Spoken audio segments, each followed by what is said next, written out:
Okay, just in case some of you viewers aren't sure what a downrigger does.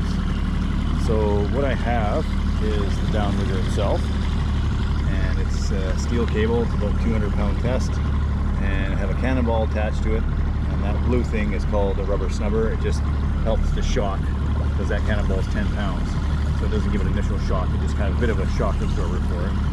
So, and then attached to the line, I have a release clip, which is this thing here.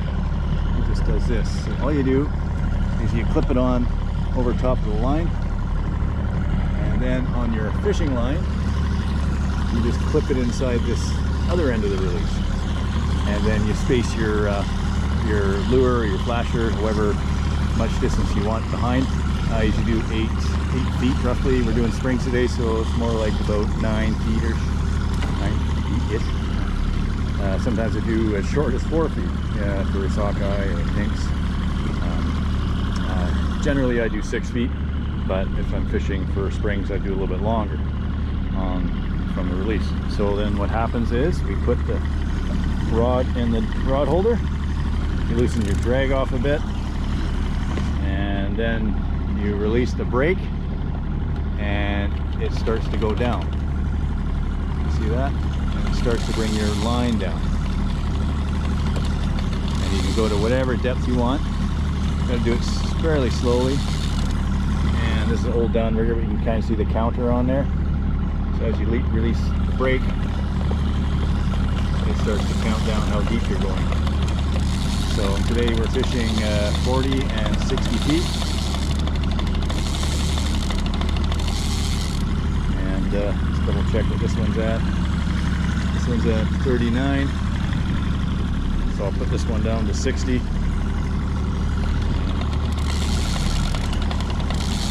Keep doing it until I hit 2, 3, 4, 5, 6, 7, 60. And then what you do is you tighten your drag back up again. Let's check it.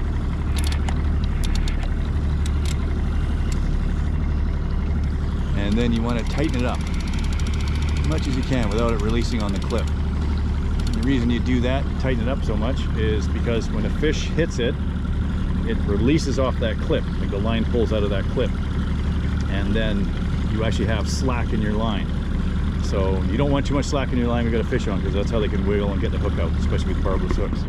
So as soon as that rod goes off, especially if it comes off the release clip, you got to grab it right away and just start reeling and reeling and reeling until you feel it starting to pull on you, just to take up that slack. So that's how a downrigger works. These ones are electric, so basically when we get a fish on and if it releases off the clip, or we pull it off the clip, and you just turn this dial and that brings it up automatically.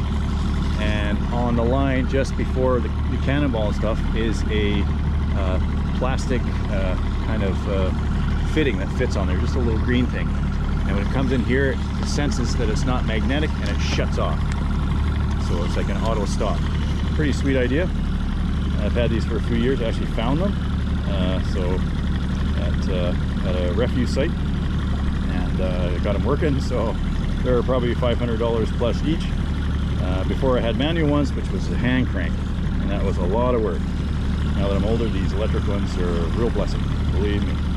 So this one actually has a rod holder here too. So you can put your rod there, but I just find I got to reach out too far to get the rod all the time. I'd rather just have it right here inside the boat.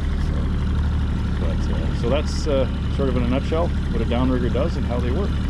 Yeah, and like I say, it's just allows you to put your line at whatever depth you want. I mean, I used to fish sometimes at 90, 100 feet, but I don't like going that deep. It's just too much line out there. I found I get tangles in my downrigger cables and stuff. But my boat's not overly big, it's not that wide. So, but yeah, usually I fish out here at Sandheads 30 to 60 feet usually. So, and if you can see the boats off in the distance there, pretty busy today. Nice day. It was kind of windy this morning, but now it's nice and calm. So this is awesome. So not sure how many more trips this year I'll be able to do out here. Maybe one more tomorrow, and that might be it. So I got other plans. So I've got hunting season coming. So I got to concentrate on that. But yeah. So one spring in the box and one pink in the box. We released lots of pinks, and it's good so far. It's nice. So we're just targeting the springs. It seems so far that the rubber anchovy seems to be out fishing the real anchovy. Go figure. Huh.